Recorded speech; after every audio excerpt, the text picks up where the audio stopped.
안녕하세요. 안양공항경찰서 학교전담 경찰관입니다.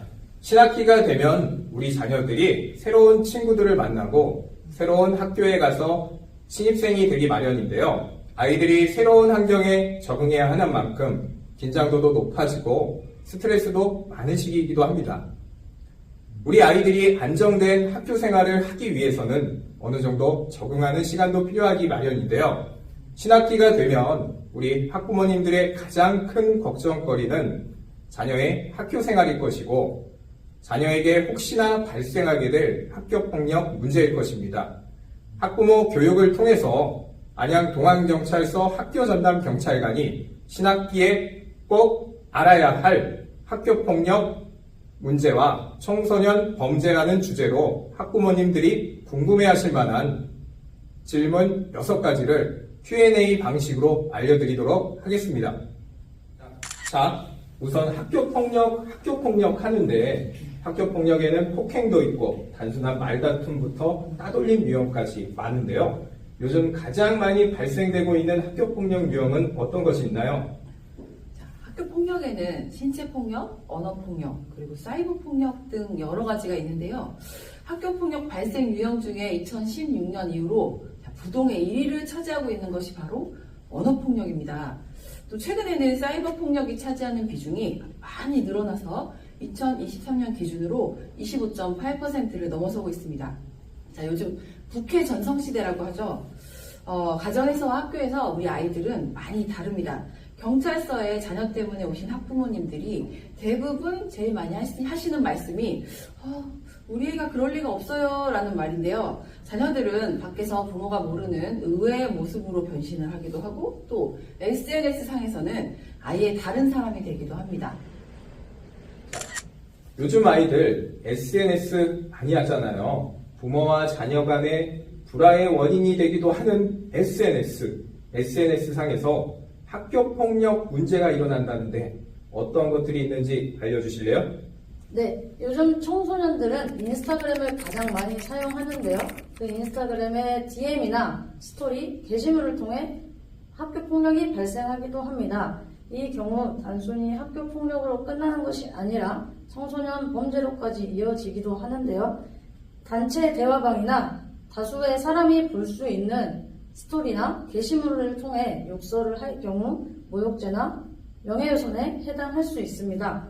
뿐만 아니라 비방의 목적이 인정이 된다면 형법보다 더 가중처벌되는 정보통신망법에 해당할 수 있습니다. 휴대폰 없이 살기 어려워진 요즘 자녀분의 휴대폰 제한을 할 수 없다면 올바른 교육이 중요하다는 걸 부모님께서 인지해 주시고 한마디 한마디가 범죄에 해당할 수 있음을 꼭 교육시켜 주셨으면 좋겠습니다.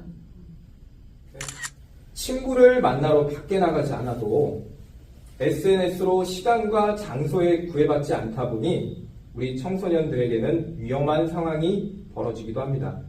SNS 상에서 특히 주의해야 할 것들이 있을 것 같은데요. 한번 알려주실래요? 네, 먼저 가장 주의해야 할 거는 디지털 성범죄를 가장 조심을 해야 합니다. 우리 청소년들이 가해자뿐만 아니라 피해자가 되는 경우도 많은데요. 심리적 충격과 불안감이 매우 심각해서 피해 회복이 어렵고 가상 공간을 벗어나 성매매 등의 현실 범죄로 이어지는 경우도 발생하기 때문에 자녀들에게 가정에서 경각심을 심어주고 매체에 대한 접근을 최소화하게 해서 예방활동도 함께 해주셔야 합니다. 최근 가장 많이 발생하고 있는 유형들을 살펴보면 온라인 게임을 하다가 채팅창에 성적인 표현이 들어간 욕설을 하는 경우, 음란물과 친구의 얼굴을 합성하여 사진, 영상물을 제작하는 딥페이크의 경우, 상대방의 동의 없는 불법 촬영을 하는 경우, SNS에 음란물을 게시하는 경우 등이 있습니다. 이는 형사처벌의 대상이 될 수도 있다는 점을 꼭 기억해야겠습니다. 성범죄로 인해 실형을 받을 경우에는 범죄 경력이 남게 되고요. 이 또한 자녀의 밝은 미래에 걸림돌이 될 수 있다는 점을 반드시 기억해 주시면 가정에서도 올바른 지도가 이루어질 수 있도록 해주시기 바랍니다. SNS 말고도 요즘 청소년들의 범죄가 다양한 곳에서 발생하고 있다고 하는데요. 중고거래 사기나 공갈, 협박 같은 거요. 최근에 가장 이슈가 되고 있는 청소년 범죄가 있다면 알려주실 수 있을까요? 네, 좋은 질문입니다. 최근 청소년 도박이 가장 큰 문제로 대두되고 있습니다. 특히 친구 소개로 시작하는 경우가 대부분이었는데요.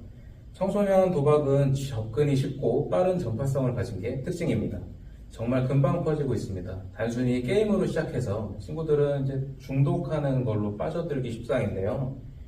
도박을 통해서 특히 빚을 지게 되는 경우에는 2차 범죄로 노출될 가능성을 배제할 수 없습니다. 그래서 중고거래나 사기, 절도, 공갈협박, 심하면 성매매 등으로 이어지는 큰 문제가 되고 있죠. 우선 부모님들께서는 국민체육진흥공단에서 운영하는 사이트를 제외한 모든 스포츠 도박 사이트는 불법이라는 걸 꼭 인지하시고 불법 스포츠 도박의 경우 국민체육진흥법을 적용하여 처벌받게 된다는 것도 명심하시기 바랍니다. 또한 컴퓨터를 통해 접속하는 실시간 게임의 경우에 단순한 확률 게임으로 형법상 도박죄로 처벌받을 수도 있습니다. 자녀가 불법 도박을 하는 것을 알게 되었다면 전문 상담 등의 도움을 받아 중독에서 벗어날 수 있게 도와주는 것이 가장 중요합니다.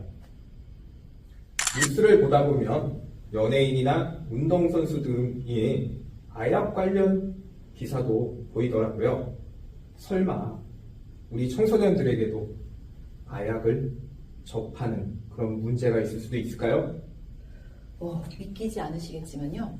이 10대 마약 사범이 굉장히 많이 증가하고 있는 상태입니다. 자, 텔레그램을 통해서 마약을 구입하는 방법이 굉장히 쉬워졌고요. 또 다이어트 약 아시죠? 지에타민이라고 그 나비약이라고 하는데 그걸 처방받아서 투약을 하거나 혹은 허위로 통증을 호소해서 마약성 진통제인 펜타닐을 처방받아서 그걸 흡입하는 식으로 투약하는 사범이 증가를 하고 있습니다. 또 그 펜타닐을 중고마켓에 판매를 하다가 또 이제 마약 유통으로 검거되는 사건이 발생을 하고 있어요. 청소년 마약 사건 역시 SNS를 매개로 일어나는 범죄이기 때문에 자녀의 휴대전화에 어떤 앱이 깔려 있는지, 친구들과 또 어떤 주제로 대화를 하는지에 대해서 관심을 가지고 있어야 합니다. 또 중독성이 강해서 한번 시작하면 끊기 어렵다는 것을 강조를 해주시고 정말 호기심으로라도 절대 시작하지 않도록 1차적으로 가정에서 자녀들을 잘 지도하는 것이 최우선적인 예방책이 될 거예요. 학교폭력, 청소년 범죄, 정말 큰 문제가 아닐 수 없는데요. 만약 내 자녀가 학교폭력 피해를 당하거나 학교폭력을 목격했을 경우 어떻게 대처하는 게 좋을까요?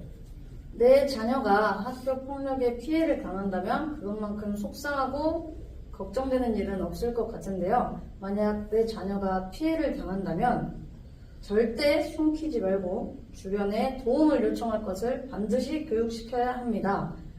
부모님이나 보호자 혹은 학교 선생님 아니면 학교폭력신고센터 117에 연락하여 상담을 받을 수 있고요. 또한 저희 학교폭력 전담 경찰관을 통해 도움을 받을 수 있습니다. 네, 학교 폭력의 목격자가 된 경우에도 똑같이 피해 사실을 주변에 알리거나 117 또는 학교 전담 경찰관에게 이야기해 주는 것이 올바른 대처 방법입니다. 우리 청소년들의 90% 이상은 학교 폭력의 당사자가 아닌 제3자입니다. 어려움에 빠진 친구를 도와줄 수 있는 용기 있는 사람이 될 수 있도록 가정과 사회 모두 제 역할을 다해야 할 것입니다. 지금까지 신학기에 일어날 수 있는 학교폭력과 청소년 범죄에 대해 알아보았는데요. 우리 청소년들은 아직 불완전한 존재이기 때문에 쉽게 실수할 수 있습니다. 우리의 미래가 될 아이들이기에 비행이나 범죄를 저지른 아이들을 처벌하기보다는 바른 길을 갈 수 있게 가르쳐야 할 필요가 더욱 큽니다. 짧은 시간이었지만 조금이나마 도움이 되셨으면 하는 마음을 전해드리며 저희 안양동안경찰서 학교 전담경찰관은 학교폭력 예방은 물론 청소년 선도와 보호에 앞장서며 청소년 전문 경찰관으로서 청소년이 안전한 사회를 만들기 위해 앞으로도 최선을 다하겠습니다. 감사합니다.